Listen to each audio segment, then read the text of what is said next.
Salut, bienvenue chez Joe qui a la crève. Je vais essayer de parler le minimum. Et donc, je vais vous expliquer comment animer une page de livre, tout simplement, pour pouvoir vous en servir au sein d'une vidéo. Soit en le préparant complètement à l'avance, soit plutôt en s'en servant d'effets par-dessus pour enchaîner. Déjà, dans cette première vidéo, on va donc juste faire cette animation de la page pour pouvoir en faire le rendu et ensuite l'utiliser ailleurs. C'est parti. Vous voyez ici, j'ai donc fait un petit décor et mis une feuille de papier, vous voyez, que je tourne, tout simplement. L'idée, c'est de fabriquer ça. Ça, on pourra toujours l'intercaler et mettre par-dessus, en faire le rendu en transparence pour pouvoir le poser par-dessus la prochaine image. Donc, ce qu'on va faire maintenant, pardon, vous voyez, c'est créer. Alors je vais d'abord cacher, hein. Je vais cacher, voilà, je cache, mais voyons, peut-être que je vais aussi, je vais directement supprimer et vous montrer à 0. Voilà. Donc, pardon, on va créer un bête petit aplat. Ah, il me l'a caché. Avec la molette, ça marche pas très bien, vous mieux aller sur la flèche.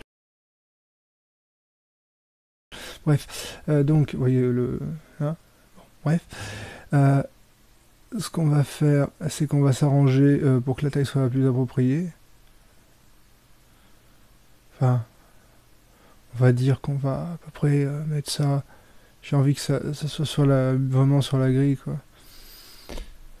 C'est plus simple, et comme je me suis planté en... Enfin, je me suis planté, vous me direz, je pourrais pas faire vraiment autrement, mais enfin... on va mettre ça... Cet aimant, c'est super, c'est cool. On va lui mettre un matériau vite fait. Voilà, feuille blanche, en diffuse. Voilà, point barre. Donc, ensuite, on pourrait appliquer aussi sa transformation. Ça n'a pas grande importance, il est à peine redimensionné. C'est tout blanc. Maintenant, il nous faut un lattice. Pardon, je suis peut-être allé un peu vite, mais il faut juste choisir le lattice, hein, Shift A, lattice. Bref, donc je redimensionne mon truc, hein, comme vous voyez, hein, je veux dire, il suffit de regarder, de toute façon les touches que je presse en haut à droite. Hein. J'oriente un peu, histoire que ça pousse la feuille par l'angle, quoi. De toute façon, vous allez voir après. Alors, tac, le lattice, donc il faut... Vous voyez, ça ressemble à ça. Là c'est juste une géométrie dans le vide, on va dire, qui nous permet de déformer, en fait, en la suivant. Donc, vous voyez, c'est juste un truc, il n'existe pas, quoi. Donc, ça nous fait donc l'horizontale. Clac, la profondeur du truc, et là, à la verticale, les étages. Donc, on va dire que je veux, voilà, pas beaucoup d'étagères. Il faut que j'ajuste la hauteur, hein, parce que je me suis un peu planté. J'ai fait ça flottant dans le ciel, ça va pas. Attendez, oui, j'ai pas.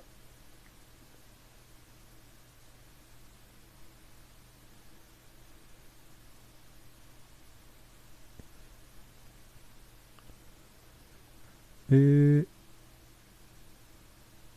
Villa. Ouais. Alors, on va, voilà, assurer qu'ils sont bien à 0, tous les deux. Là, par rapport, puisque j'ai prévu la table pour avoir les trucs posés à 0 dessus. Alors, notre ami le lattice. Bon. On va le remettre droit. En attendant, ça sera plus facile.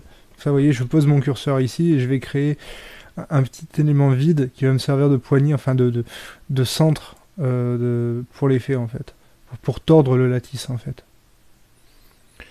Donc, ouais, on va le mettre par là, à l'extérieur, au niveau de l'angle, en fait. Pas besoin d'être hyper précis, hein, juste à peu près. Donc, déformation. Voilà, simple déformation. Je choisis donc l'origine, comme je viens de le dire, le truc que je viens de créer. Un truc bien à faire. On va renommer monsieur. Parce que c'est pas tout, mais après on s'y retrouve plus. Ce contrôle.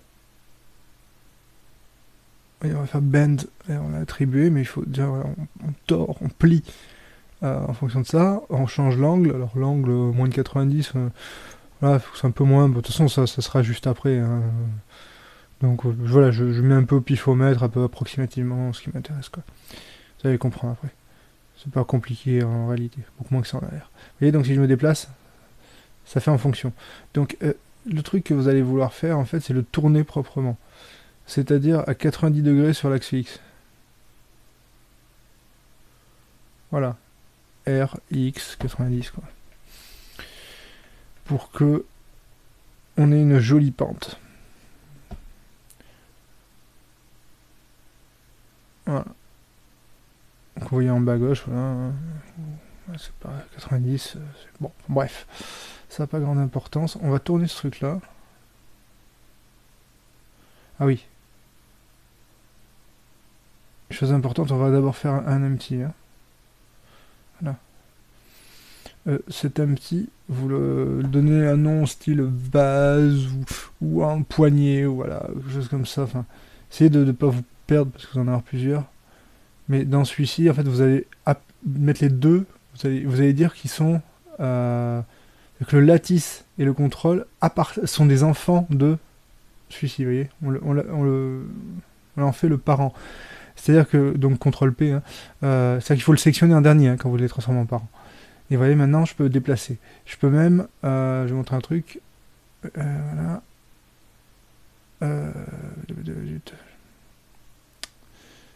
Oui, je vais vous montrer tout simplement en utilisant la feuille.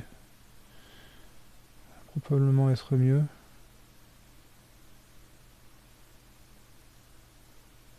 Si on cache le reste, vous la verrez, la feuille en question. Donc, oui, le mieux c'est d'aller directement. Là, vous voyez, j'ai la poignée. Maintenant, en fait, ça tourne tout sans influencer l'intérieur. C'est le tout qui bouge. Du coup, apparenté, ça peut être vachement pratique. Je peux se faire des petites poignées comme ça. Donc, on va dire que on va subdiviser pour que pour pouvoir le plier, quoi. Parce que bon, c'est qu'une face, ça va juste se soulever la face et point barre.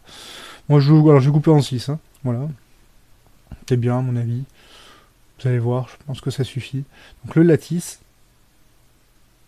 Voilà. Donc, on indique le lattice. Il n'y en a pas 36. Et maintenant, si j'attrape donc la poignée et que je me déplace, voilà. Alors, vous voyez, il y a un petit défaut qui apparaît sur l'image. Vous voyez, le shading est une catastrophe puisqu'il il fait des angles droits. Enfin, il fait des angles secs, quoi. Donc, il faut sélectionner la face comme ça et lui dire qu'on veut smooth. Alors, depuis les faces ou depuis les rebords, enfin voilà. Et maintenant, vous voyez, c'est devenu souple. Donc, ouais, pour moi, 6 c'est bien. Il y en a. Alors après au rendu, vous pouvez mettre une valeur différente de la preview hein, si vous vous inquiétez. C'est-à-dire que si vous faites subdiviser plus, pardon, ouais, c'est. Après c'est la preview que vous pouvez baisser. Mais bon, si je baisse, vous voyez, c'est clunky comme disent les Anglais. Je pense qu'à 6 c'est plus, c'est crédible quoi. Après on peut augmenter autant qu'on veut. Je pense que sur ma machine, tu vas pouvoir aller plus loin, mais ça sert à rien de gaspiller. Bon après c'est une question d'ajustement après hein, pour pas que ça fasse des bouts qui dépassent. Vous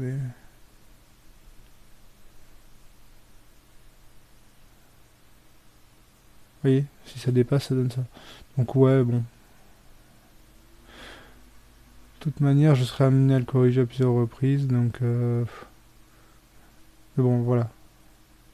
On ajuste tranquillou.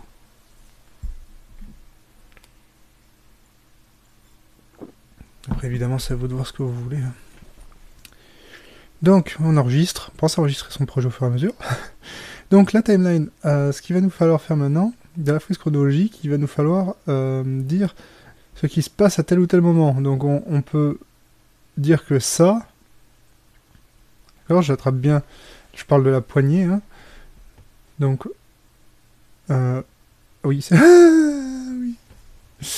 Donc la poignée, log rotation scale, donc je fais I et je lui dis d'enregistrer tous ces paramètres-là. Je le déplace donc à 30, c'est comme ça, et à 0, ça va être par là, on va dire, et pour que ce soit plat, quoi. Alors, voilà. Donc, je fais par seconde, hein. Je considère que la vidéo est en 30 images secondes. Donc, hop. Là, on va dire que ça va être pas loin d'ici, que ça doit être retourné, hein. Enfin, levé, quoi, du moins. Donc, il va nous falloir une poignée de plus pour pouvoir soulever le tout, donc ça ensemble, pour pas que ça déforme.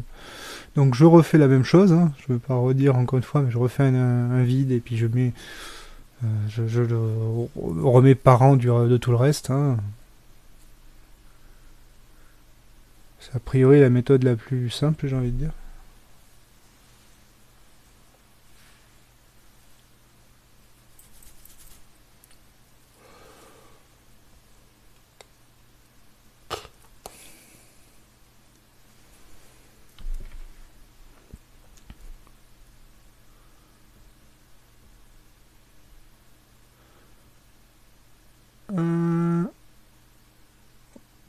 Donc il faut le placer le mieux possible puisque ça va être le pivot, donc bon. À vous de voir, moi j'agrandis un petit peu pour mieux le voir. Bon, vous ajustez votre truc comme vous voulez, hein. Donc le tout, voilà, c'est que ce soit crédible. Donc on va prendre ça, on va prendre la... Enfin, puis attendez, voilà. C'est mieux de bien nommer. Je dis de le faire et je le fais pas. Là. Et en dernier, on sélectionne le papa, ou la maman, c'est comme on veut. Et on dit apparenté avec CTRL-P, voilà. Et maintenant, si je prends ce truc-là, vous voyez, tout qui bouge. Alors évidemment... attendez. On va se remettre au début. Oui, on va se remettre au début. Et on va, hop, enregistrer le dos. I, pareil.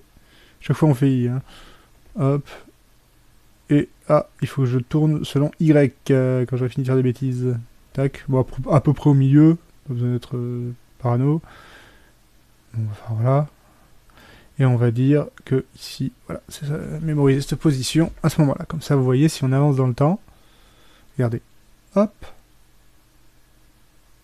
Et voilà. Et à partir de là, on va juste inverser l'angle du lattice pour que ça se plie dans l'autre sens. Enfin, pas qu'à partir de là, on va commencer avant même. Pour ce faire, on va devoir attraper... attendez, on va bien se placer. On va se placer à peu près par là. Enfin, on va essayer de trouver un emplacement dans le temps où ce serait logique que ça commence à moins plier. On va aller chercher donc le PPR lattice pour pouvoir régler son angle. Hop, il est là. Et on va lui rajouter, hop, clic droit, insert keyframe. Voilà, comme ça on a une clé là-dessus en particulier. Voyez. Donc là, ce qu'il faut qu'on fasse, c'est qu'on donc à 60 quand on est la verticale, logiquement ça devrait plus être plié. Donc, puisqu'on le tient en main, vous voyez. Voilà, bon, on va le mettre à 0 à la main, ça sera 20. Voilà, hop, on remet, on voit ce keyframe, et là. Voilà. Voilà.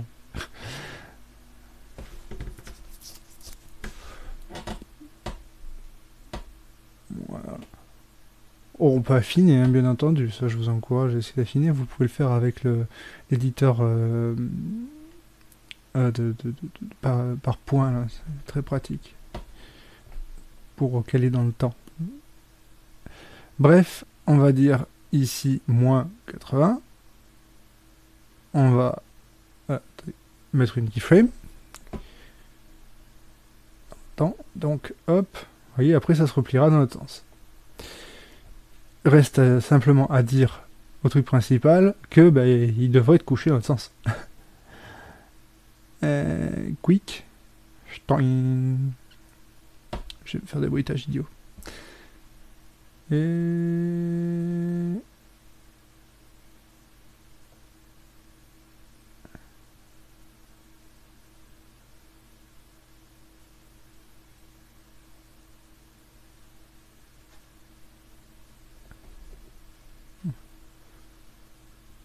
Sachant qu'évidemment, vous ajustez comme vous voulez après, il n'y a pas de problème, faites ce que vous voulez. Hein.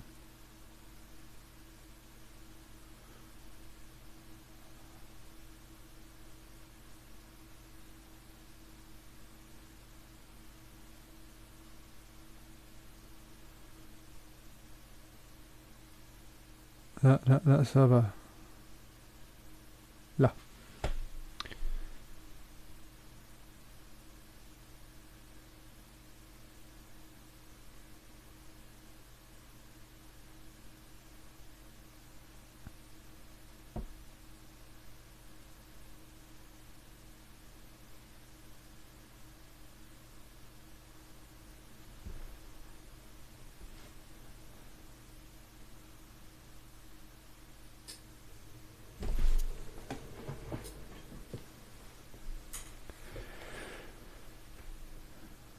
Voilà, on mémorise. C'est bon. On veut juste s'assurer et que tout se fasse gentiment.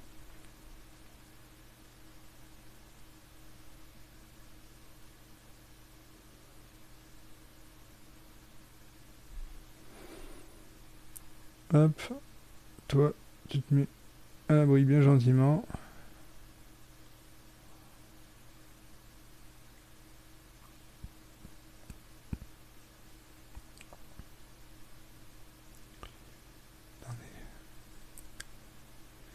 Niveau, voilà, il y a les étape par étape pour être sûr de ne pas se tromper. Là. Voilà. Maintenant, on va faire réapparaître le reste. Et on va revoir notre feuille de papier.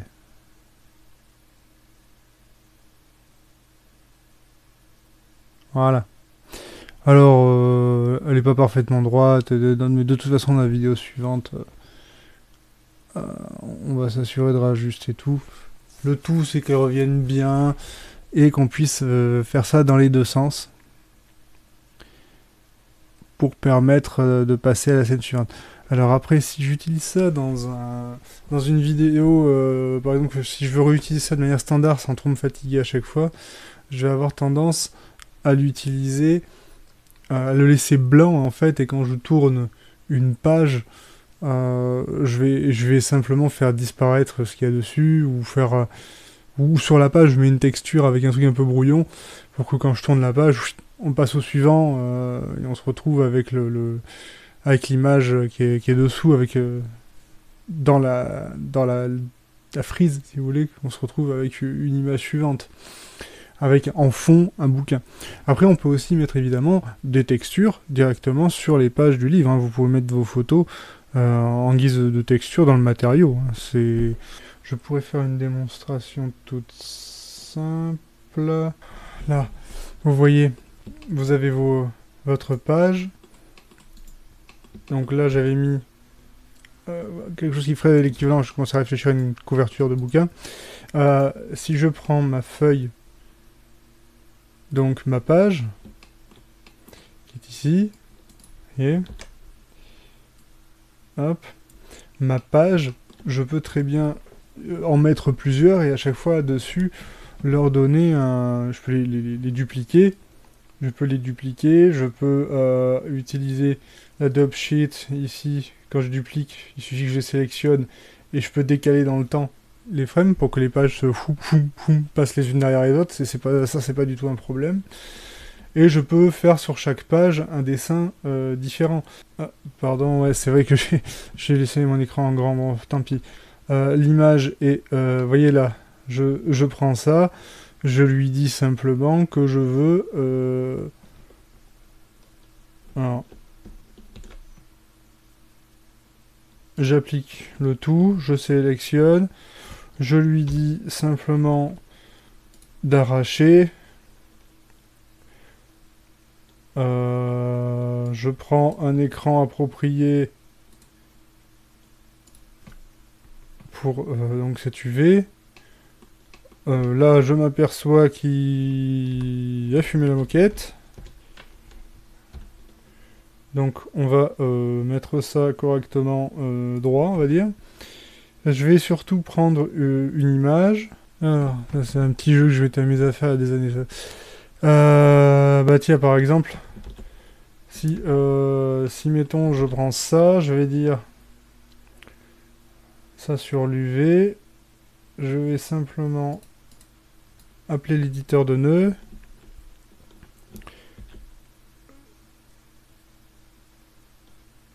Je vais lui dire, tiens, image texture, tu me la diffuses, celle-là, et vous voyez, elle est là. Oui, alors j'ai tourné le truc à l'envers dans l'UV tout à l'heure. R, moins 180 pour le coup. Voilà, vous voyez, c'est très facile de mettre les pages en fait. Il suffit d'extraire l'UV, on le dispose comme on veut sur l'image en fait, qu'on a indiqué là. Alors, je peux le déplacer comme ça. Alors, je dis scale S, SX, vous voyez? Est-ce que ça donne? Voilà, tout simplement, comme ça qu'on peut redimensionner, recadrer l'image. Je redimensionne ce carré en fait, en faisant des bêtes SX tout le temps et en attrapant. Et je peux caler et comme ça je peux faire plusieurs pages si j'ai envie de les faire à l'avance. Même si dans mon cas mon but est simplement de tourner les pages, disons à l'infini pour le coup. Donc on va tricher un petit peu, ce sera moins classe, mais ça passera quand même. Voilà, bon bah, désolé si il manquait un petit peu de pêche dans ces vidéos, j'en ai pas beaucoup en vrai. Et donc je vous dis à bientôt chez Jo. N'oubliez pas de vous abonner, de mettre un pouce si vous appréciez, de partager sur les réseaux sociaux s'il vous plaît les vidéos, s'il y a plein de gens qui ne voient pas ces trucs-là. Ça évite que les gens se reposent 100 fois la même question. Et puis si vous avez d'autres questions, alors la prochaine vidéo sera forcément la suite de celle-ci. J'espère que ça ira bien d'ici là. Sinon, bah, je vous dis à bientôt chez Jo. Ciao, ciao, ciao, ciao. Ciao.